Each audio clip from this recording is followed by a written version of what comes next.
André Maia es brasilero, realizó sus estudios de grado en biología en la Universidad de San Pablo y luego estuvo en Alemania donde realizó su maestría y doctorado. La maestría es en ciencias, en neurociencias a nivel molecular y celular, y el doctorado en neurociencias y comportamiento en la Universidad de Tübingen en Alemania. Y en este momento se encuentra en el Departamento de Neurociencias de la Universidad de Sussex en Inglaterra, donde, bueno, ahora les voy a contar con lujo de detalles, se dedica casi que full time a el desarrollo de equipamientos y software, o sea, hardware y software de código abierto, sobre todo para investigación. Muchísimas gracias por habernos aceptado la invitación y estar acá en el workshop, que bueno, espero que sea muy provechoso para todos los participantes. Y entonces ahora les quería preguntar a los participantes si, porque como Andrés es brasilero, le puedo pedir el esfuerzo de que, si bien hace muchos años que está en Europa y debe estar hablando en inglés todo el tiempo, si pudiera hacer la presentación en portugués para que sea más comprensible, si es que la mayoría les parece, digamos, que realmente va a ser una mejora. Digo, yo, por ejemplo, no sé muchísimo portugués y de repente se lo puedo seguir igual, pero de repente, si hacemos en este momento una especie de mini votación rápida, pónganse las cámaras, levanten la mano, si somos mayoría, hacemos inglés, y si somos mayoría, hacemos portugués. Bueno, espera, por inglés. ¿Quién dice por inglés que sí? A ver. A ver, Javier, Rodrigo, Ana Clara. ¿Quién más dice que sí el inglés? ¿Nadie más? Rufo, 4. Nicolás, Benja, hay 3 votos en inglés en el chat. en el Nicolás chat. también. Yo digo inglés también. Está, entonces somos para inglés. Quedamos para inglés. Está, menos esfuerzo, André. Obrigado. Okay. Bueno, de todos modos, yo voy a tratar de ir haciendo un typing ahí al costado, como para ir acompañando tu presentación. No va a ser una traducción porque no me da la velocidad, porque o te escucho o traduzco. Entonces, a ver, voy a poner la cosa más abajo. Y ahí va. Perfecto. Bueno, muchas gracias. Y ya cuando quieras puedes empezar.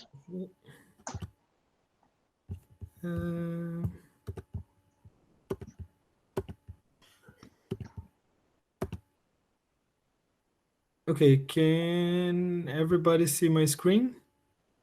Yes, but it's all the screen. No, now is the presentation. Right. So, okay. So, first of all, thank you very much for the invitation.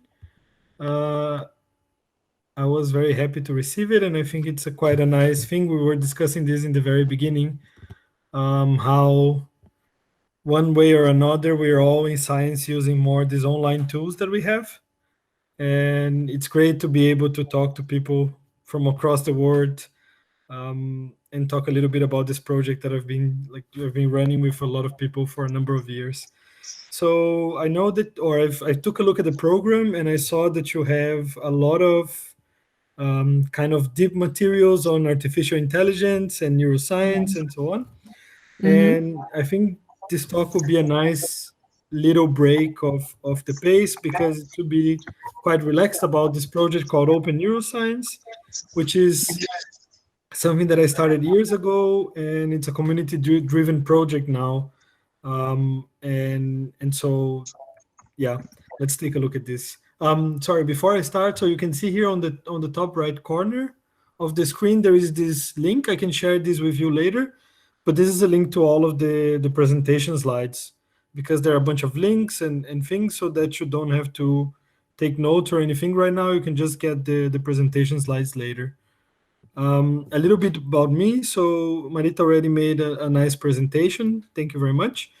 So as you mentioned, I'm building tools at Sussex Neuroscience here in the UK. but I'm also an open source coordinator for an NGO called Trend in Africa, where we're trying to basically bring this, what we're doing every day on the lab, which is building open source tools for research. We're trying to share this knowledge with researchers in Africa so that they can also build their own tools and promote research there. Open Neuroscience is the project that I'm going to talk about today. And I'm also, whenever a specific lab or somebody needs some help with a project that it's out of my normal work hours, I do a little bit of consulting with a project called Prometheus Science. But basically, like, all of these things are tied by this idea of making open source commonly available in neurosciences. And all of this got started because of the Open Neuroscience project. And in this presentation, we're going to see a little bit on why, what, how, and who, basically, right? Not very complicated, quite simple. And the reason why this started was that in 2013, back in 2012, 2013, I was doing some experiments in Germany. And back then I still had an idea, or I had the hope that I would go back to Brazil to do research. And I realized that next to me were 60,000 euros worth of equipment just to be able to record cells in the trigeminal ganglion of the rats, right? And then it made me realize that if I ever wanted to go back to Brazil, this would make things impossible, right? Because this is very expensive. Back then, the exchange rate was not as bad as it's today. So today is even harder to do this kind of experiments if I was to be using this type of equipment. And so basically the idea is, like, expensive equipment makes research out of reach for a lot of people, right? And it's not just equipment, it's software, and it's access to journals and so on. You're going to see a little bit more about open science in the next talk, I think. But there is scheduled on your program a talk with more open science related topics, and I didn't want to go too much into this because of the talk. And so back then I thought, you know what, there is already something called open source software, right? So maybe there is something for hardware. And I started looking for ways on how I could try to do the same research I was doing in Germany using more accessible tools. And then with time, I started making a little bit of a collection for myself of tools that I found that were useful, right, for neurosciences, that were either open or free. And I found Arduino, I found other things that are open hardware that you might already at this point have heard about it. And then I decided to make basically an open repository for these things. And then the idea for Open Neuroscience started. So basically the idea was, instead of searching for these things and just having a list for myself, can I put it on a website somewhere so that more people can find it, right? And this is why this project started. So basically, because I realized that it would be impossible for me, and it was already impossible for other people to do certain types of experiments and to do the science that we need to do to improve, well-being and development in the countries where we're from. I decided to look for things that would allow me to do those, and then just make them freely available, or the things that I found freely available for other people. And so this is the what, right? So like, Open Neuroscience is all about finding and collecting open source and free projects for neurosciences. But before I continue talking all about this, maybe it's a good idea that I should actually show you what the website looks like, right? And what it is that I'm talking about. We're going to go over the details in a bit. But just to give you a little show, so this is the website. I hope you can see this right now.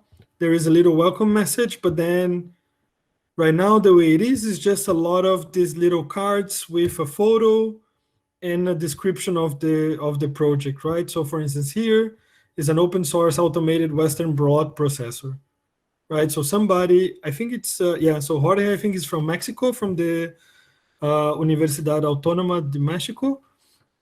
And he actually, and we're going to see this in a bit, filling out a form that it's that we created for the website. He added his own project to this page, right? And you can see it here. It was automatically generated.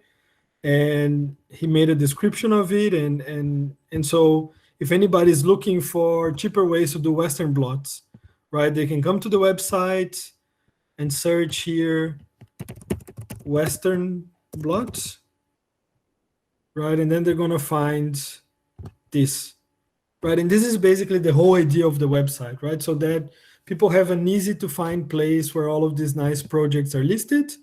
And because there are so many projects out there, we're now just in the process of automating this so that people can add their own projects. And we're going to see this in a bit.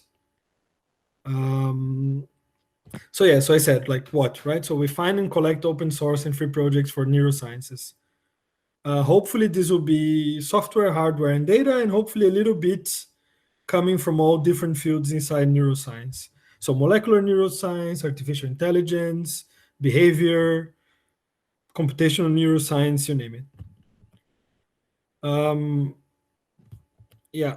So how are we doing this? So when I first started, I knew very, very little about all of this, web technologies and how to put up a website and so on. But I knew I wanted something that was open source as well, right? So obviously for me, the how was also, of course, using open source tools. And so I decided to use WordPress. And possibly most of you already heard of WordPress, but this is open source platform to do web development, not to like to prepare websites, right? And it's very nice. What you see is what you get interface, and you have a lot of tutorials online. And with a couple of clicks, you can actually host your own WordPress website on WordPress.com, which is a company that provides services around WordPress. You don't have to, but you can. And this is how Open Neuroscience started. This was, I'm sorry, I don't have a screenshot of the old web page. This is the old place. You can see it here in the bottom. Basically, this is still live on openneuroscience.wordpress.com. But this was entirely free for me to use and allowed me to just have the page. And back then it was just me, and I was filling out one by one, actually filling out the pages one by one and putting just things that I found online. More recently, we changed this. So now we're using Go, which is a programming language developed by Google, and Hugo, which is a system to develop static websites. And these two things are free. And the nice thing about them is that they work quite well with GitHub, so that you can have a whole website on GitHub without having to pay anything, and it's completely free and it's completely open to the point that people can see everything that composes your website. I don't know how many people are familiar with Git and GitHub.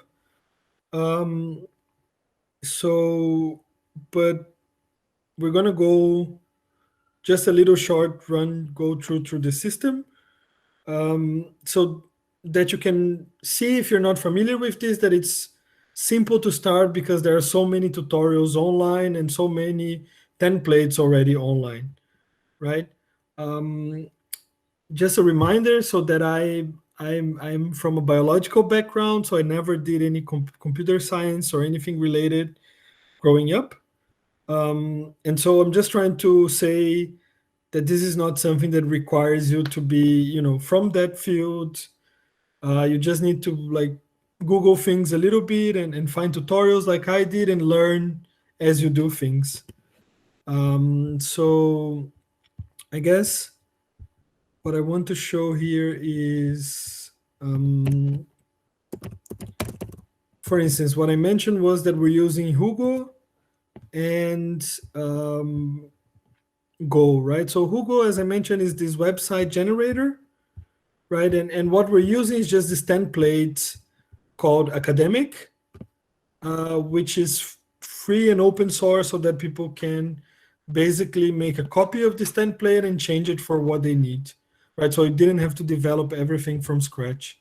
If you go on the initial thing here, you're going to see themes here, and then you're going to see that there are many different templates that you can use, right? So let's say, for instance, you want something for documentation, right? what I wanted to show was here. So documentation. There are a lot of templates to document things, right? So let's say you have an open source project that you want to document. You can actually you can see here all the examples on how to start with this one. But what I wanted to show for this one was actually their page, right? So this is just an example of their page.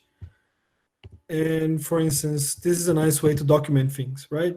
So by just learning a little bit of these technologies and learning how to build these websites with Go, Hugo, and GitHub, then you can create web content for things like your projects that you're running or something like Open Neuroscience. And so, sorry. What I wanted to show is that we are running everything on this GitHub repository. And so if you never heard of Git and GitHub, this is just a way to do control on the changes of your documents, right, on your projects. So here, for instance, we have the main repository where the whole documentation for the website and the website itself is hosted. And you can see here that it has shown here basically who was the last person to add something to this project, who's Matthias from Argentina, who's collaborating with this project. And one thing that you can see here on Insights is actually the network for this. And yeah, maybe this is going to take a while to upload. But anyways, I'm digressing a little bit. Like the whole point I'm trying to make here is that you don't need to know these technologies right away. You can always learn them with tutorials online and how to put them together. And so, for instance, I separated one tutorial here that is showing you how to get started with Hugo Blog and GitHub Pages. So if you go on this link, you're going to find all of the step-by-step necessary things to set up a website similar to Open Neurosciences, right? And I think it's important to stress this because a lot of the things we do every day in the lab and also for Open Neuroscience, people think or tend to think it's out of their reach, but I'm just trying to make the point that the information is there, right? And you just need a little bit, maybe people just need a little bit of help of finding the right web pages and tutorials and so on. But a lot of it I learned by doing, like I guess most or a lot of people are also doing. And basically, right now we have this collaborative system where everything runs out in the open. So you saw that GitHub page that I showed you. It shows really everything, all of the files that make Open Neuroscience, and also all of the people who contributed and made changes. One of the things that I didn't show, I'm sorry, that I think it's worth mentioning is, yeah, so here on top you can see Open Neuroscience and how things have been evolving over time. Every single little dots of this one is when we automate the entry of a new addition. But what I like about this is as well, we basically use something on GitHub called issues, which allows us to make little questions and little discuss, like kind of like mini forums where people can discuss things, right? So let's say on this one, we are on a discussion to have a logo, right? We just recently got a new logo from a friend of mine who was a designer, and we didn't add that to the website yet. So Matthias basically reminded me saying, we have a new beautiful logo, should we update it, right? And I'm saying, yes, we should update it. I just need to remind my friend. And so actually I could write to him that we actually added the logos to this other repository, right? So for instance, here we have the logos just added. And so people can come in and see the logos and see everything, and also see the discussions that we're having around the website.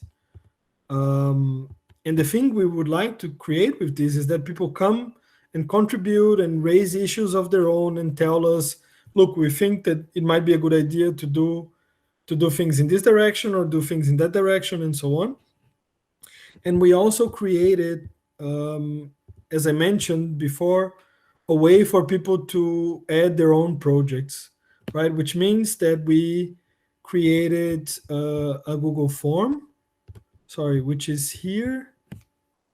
And I can also share the link that I forgot to include in the presentation, I'm sorry. But basically, if you have a project that it's open source and you'd like to add to the website, you just need to fill out this form here. It takes less than 5 minutes. We were lucky that once we started, we internally added a lot of the projects already using this form, but also something like 10, 12 different projects also added their own projects there. And we would like then to people to do this, right? Because there are so many new open source, open science projects coming for neurosciences that it will be impossible for us to keep track of everything and keep writing about them. So we encourage authors and people who are interested in a particular project and they know a lot about it to add their projects. Once they fill out the form, we just check things for spam and formatting, and then we upload it to the website, right? And once that's uploaded, we make a little Twitter post to draw attention to people, because a lot of people are using Twitter for science communication. And then another point is that we learned how to make a Twitter bot in Python using this tutorial, right? And the idea is that then this Twitter bot basically retweets things that were tweeted to the Open Neuroscience Twitter account, but also things with specific hashtags, right? So if you do something with the Open Neuroscience hashtag, or what was it? You do something like Deep Lab Cut, which is a hashtag a lot of neuroscientists are using nowadays. We retweet that. We're also retweeting things that comes from the bioRxiv neuroscience page, which is this preprint repository that only deals with, or the Twitter account, this Twitter account only shows preprint papers that are related to neurosciences. So we're trying to amplify that as well, trying to help more open science to be seen by other people. And then what we did was we used a Raspberry Pi computer to basically leave this running all the time. So this is constantly running, right? So this is a $5 computer that is constantly plugged in onto the wall socket of my house here, and retweeting things using this tutorial, or that we use this tutorial to create. Right, we're also actually tracking all of our statistics out in the open. So if you go to plausible.io, openneuroscience.com, you can also see like all of the stats for the website, basically, so we can see. And we only started using this system basically not even a month ago. And the reason why we started using this is that this system is basically doesn't track the users, right? So it just tracks data on the website itself, and it doesn't collect unnecessary data like Google or Facebook or whatever would do. And it's also an open source system, right? And then it's also nice for us because then we can know where most of our visits are coming from, and Twitter seems to be the place where we're getting most things. It's a little bit of the chicken and the egg problem here, but then we can also see what are the projects that are getting the most hits, right? And this one specifically called Led Zeppelin is something that was related to a visual stimulator. And just for you, like to show why I think also it's nice to have this system, is that this also helps people that are building their things as open source. So for instance, I just wanted to show here, this is the Twitter analytics for the Open Neuroscience Twitter account. And you can see here, and I was really also quite surprised when I saw this, but this got a lot of attention when we posted this online. And I think we can maybe find, no. Yeah, I was going to say, but basically I just wanted to show that this is the entire tweet that we do to promote the things that are posted on the website, right? Like we make a very fast summary of it with some hashtags, and we basically also give credit to who created the post if they're on Twitter. And if not, it would be something like this, just without the Twitter handle. And so you can see here that there were a lot of impressions and a lot of engagements. And so hopefully this will help Maxim Zimmerman, who was the person who made this tweet, to get more people interested in his work. So also I'm trying to say that we're trying to promote people who are doing open science, but also that we're trying not to be a no one-way street where people dedicate their time to put stuff on the website and we're the only ones benefiting from it somehow, right? This is made by a bunch of collaborators, and except from Benjamin here, actually all of the other people, and Miguel, actually all of the other guys are from South America. They are somewhere in the world, but all of them are from South America. And here you can see that there is already a problem, in my point of view, which is it's a bunch of white dudes. And we would really love to have more contributors and more people collaborating who are not male and white, and so that we can have a more diverse background of people giving their inputs and saying how we can improve things, because I'm pretty sure there are a lot of issues and things that we are not considering. So for instance, one of the things we would like is to have this translated to more languages, right? And this is at the moment something that it's a little bit easier to do because we made all of the posts uniform in the way of the document for the post is really a template.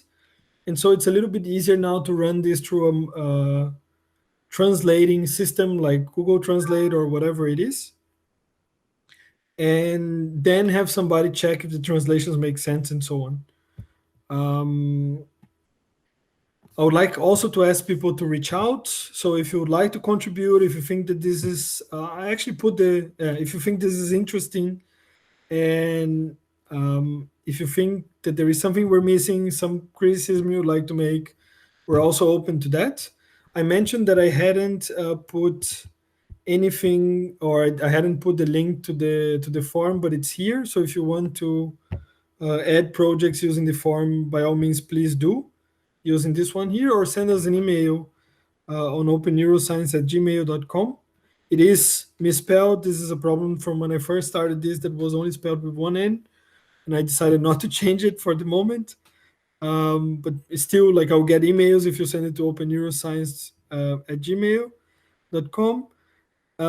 And I would like to say thank you for your attention, and you can reach me at Twitter or my personal or my professional email. And this on the side are just some of the projects and sponsors that allowed some of this work to be happening. And I thought I also kept this short so that we can have more time for discussions and questions and everything. And one thing, sorry, that I forgot to mention is that the template for this slide is also open source. So if you want to find this and other open source templates, they're all here on this link, which actually allowed me to make a little bit more better looking presentation than I normally do on PowerPoint. With that, I would like to say thank you for your time, and I would like to then to open for questions and discussions. Can stop presenting. Está silenciada, Marita. Digo que André acaba de terminar la presentación y, bueno, justamente lo hizo cortita para poder tener preguntas, tiempo para preguntas y comentarios que bueno, ustedes tengan. Yo tengo algunos, pero me gustaría que primero participaran ustedes. Muchas gracias, Andrés. André, disculpa. No problema. ¿Podemos falar português ou? Português, sim, claro. Ou portunhol, mais bem. Portunhol. Vamos fazer portunhol. Então, eu não trabalho em Neuroscience, trabalho com microbiologia, pero encontré muy interesante ese enfoque de colocar en un sitio estos repositorios, bueno, toda la información que haya gratuita. Y la verdad que solo de una mirada así rápida de la web, hay muchas aplicaciones que pueden ser usadas en otras áreas, no necesariamente en neuro. Pueden ser usadas en otras áreas, ¿no? ¿Você conhece outras otras iniciativas que sean de ese mismo estilo, que no sean solamente neurociencias? Não, na verdade, eu não conheço que estejam assim num site, mas eu tentei começar com algumas pessoas, na verdade, isso, uma vez um sistema para câncer, para pesquisa de câncer. E que a ideia era mais ou menos a mesma, mas acabou não indo muito para frente. E assim, na verdade, a ideia de ter tudo open, assim com o GitHub, também é essa, que as pessoas podem copiar esse site todo e simplesmente mudar, né, o Open Neuroscience to Open Microbiology, ou alguma coisa do tipo, porque o sistema está todo pronto, então é só Claro, reciclar, sim. muy interesante. Seria interessante para mim até conversar mais sobre isso, se você quiser depois pensar em como montar um sistema desse, alguma coisa assim. Mesmo, sí. Es muy buena idea. Tienen que tener colaboradores con ganas de trabajar, ¿no? Um pouquinho, sim. Por ahí ya colocó, ¿no? Son 5, 6, 5 tal vez que estaban trabajando mismo ahí todo regularmente no site y debe dar un trabalho. São sempre, geralmente, 2 ou 3, na verdade. As pessoas vêm, colaboram um pouco, aí se vão, aí vem outras pessoas. Mas agora que esse sistema está pronto e está semi-automático, eu acho que a gente aprendeu bastante como não gastar tempo à toa. Né, que é também bastante importante. Então, o trabalho agora está um pouco menor.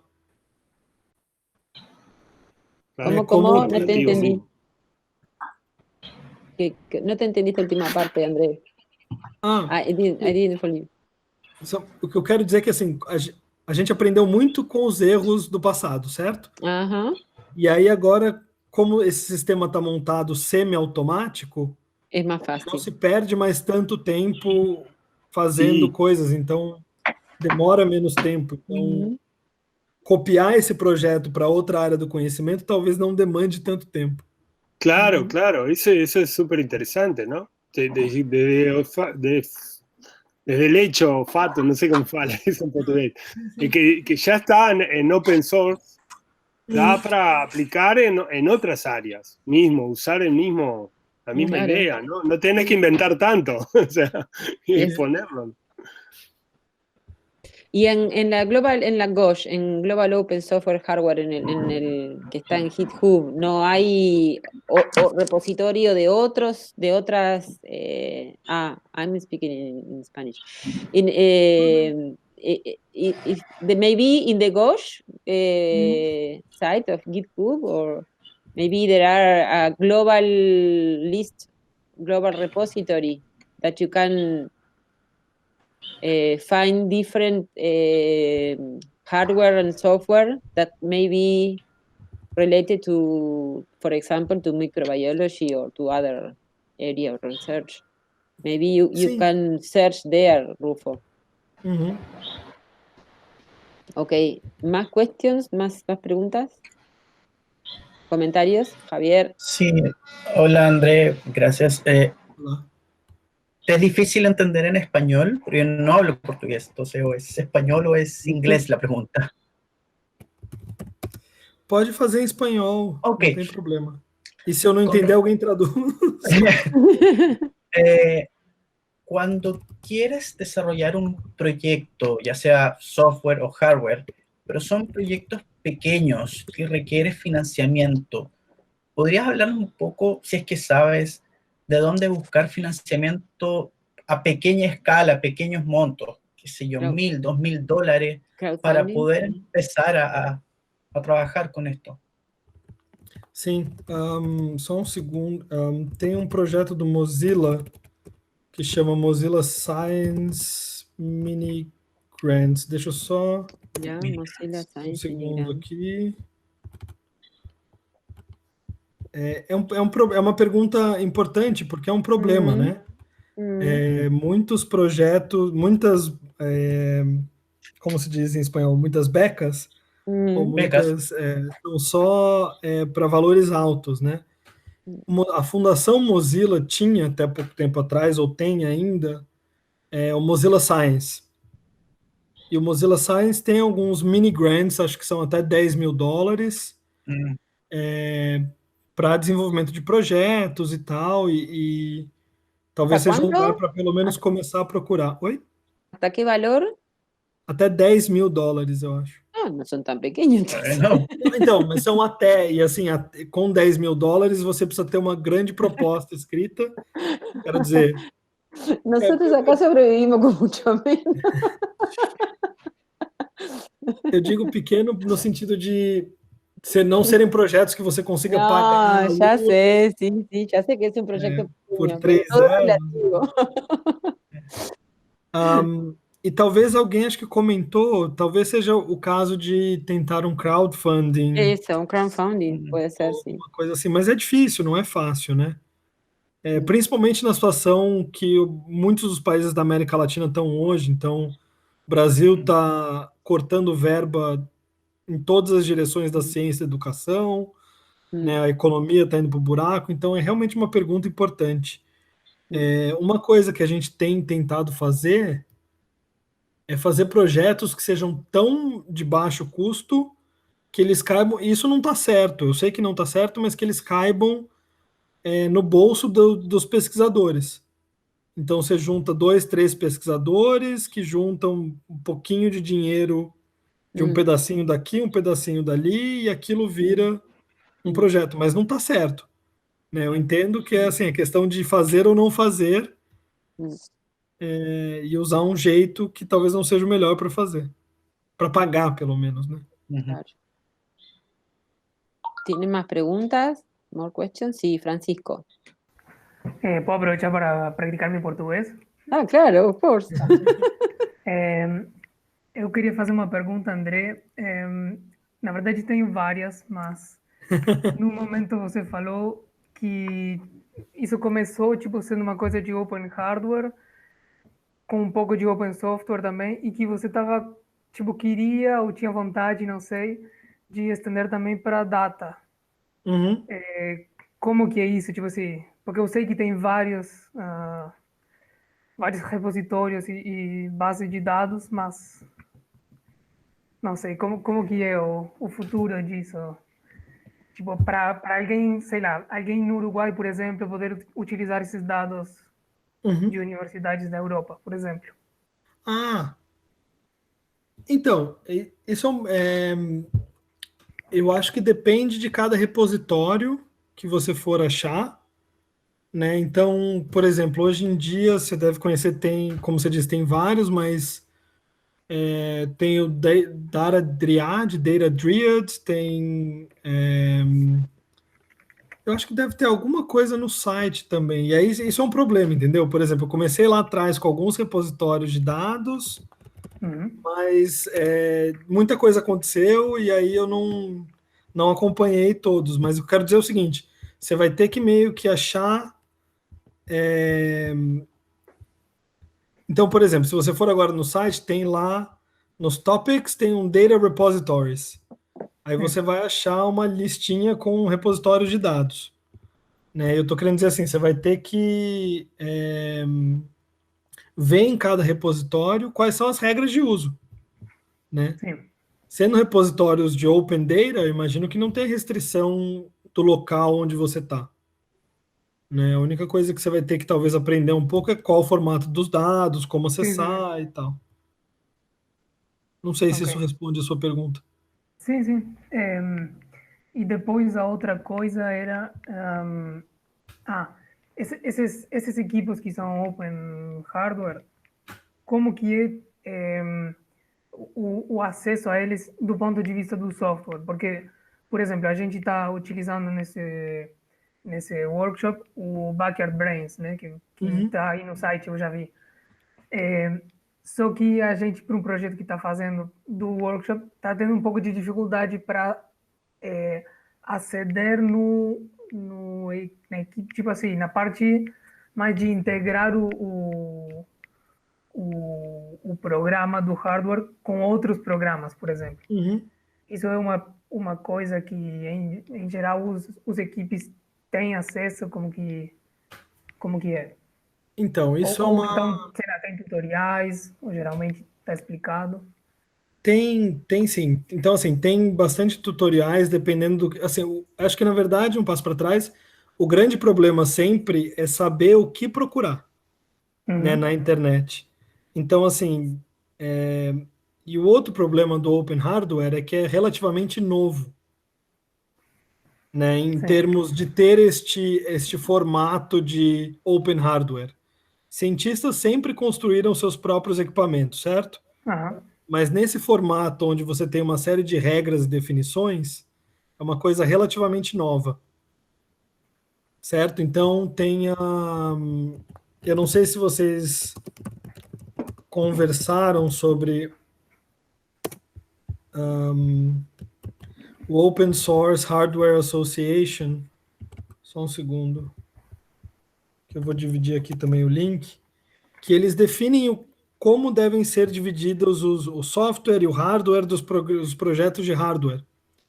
Né? E hoje eles pedem que as pessoas dividam o máximo possível usando, ou que criem o seu hardware usando software também de código Software. aberto.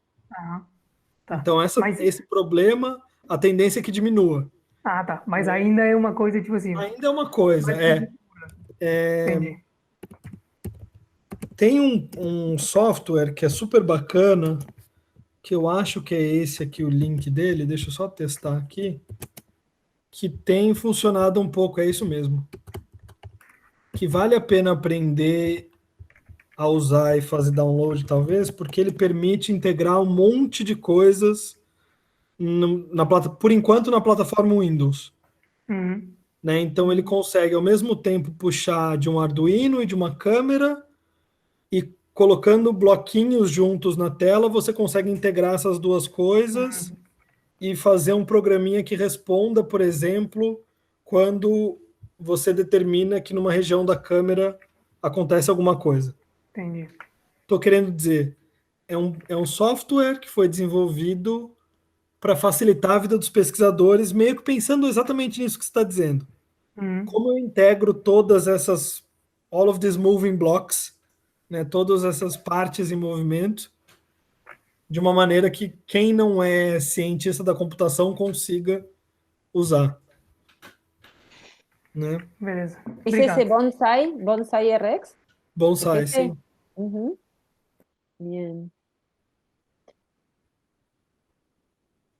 ¿Alguna otra preguntita?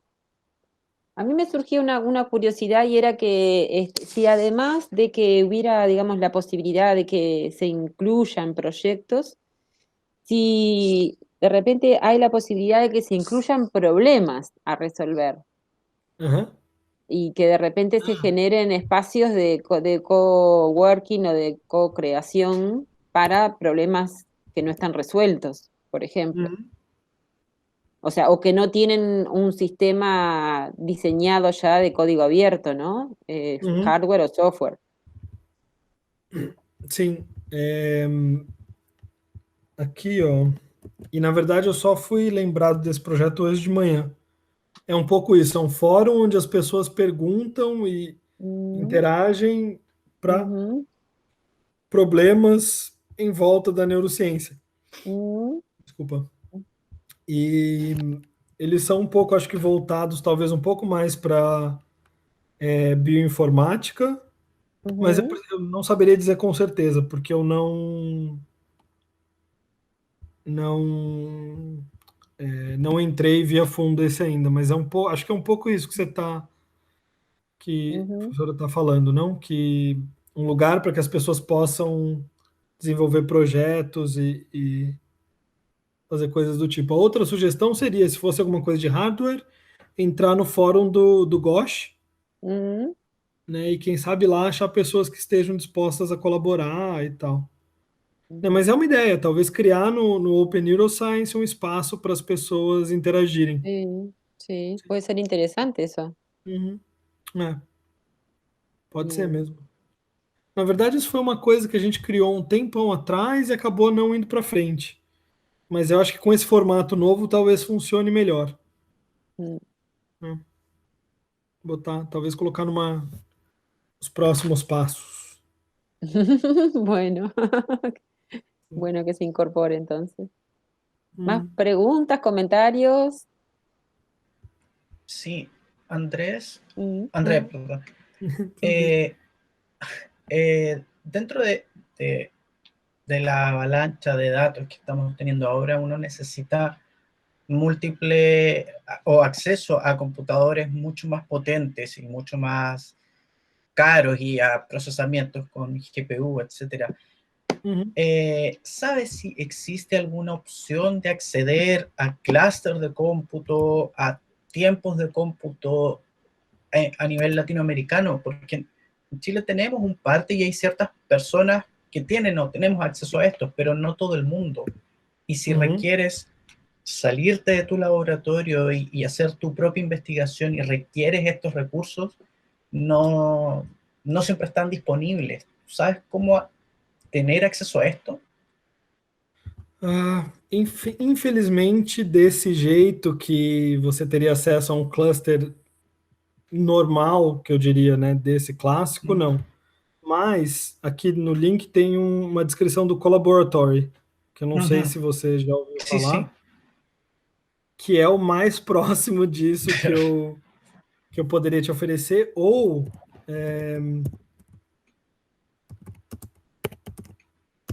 isso aqui também não é exatamente a mesma coisa, mas tem algumas descrições de clusters com Raspberry Pis, né? Que talvez não sejam a mesma coisa, mas tem uma empresa que vende isso com Raspberry Pis e com outros computadores mais potentes. E daí eu não sei se o preço chega a ser vantagem ou não, mas com certeza, dependendo do tamanho do seu cluster, ele vai ser mais rápido do que um desktop tradicional, certo? E talvez seja, pelo menos alguma coisa no lugar onde talvez não tenha muito acesso para essas coisas. Né, que é o Pickle Cluster que eu dividi aí no chat. Bueno, muy bien. Ya estamos a 5 minutos de las 6. Muchísimas gracias, André. Muito Y obrigado a los vocês. invito a todos a pasar a la otra sala, a la otra reunión que ya está, digamos, creada. Antes de todo mundo sair, desculpa, deixa eu só pedir, por favor, se alguém tiver interesse, de verdade, entre em contato. A gente está sempre querendo mais colaborador. Usa o formulário para preencher coisas se vocês souberem de alguma coisa. Como eu falei, por favor, entre em contato, mesmo que vocês tenham vergonha ou medo ou não saibam por onde começar. A primeira coisa é só entrar em contato e a partir daí a gente conversa e vê qual a melhor maneira de colaborar, tá bom? E obrigado pelo convite, obrigado pelo tempo de vocês. Muchas gracias, André. Muchas gracias. Muchas Obrigado, gracias. André. Obrigado. Chao. Tchau, tchau. Muchas gracias. Chao.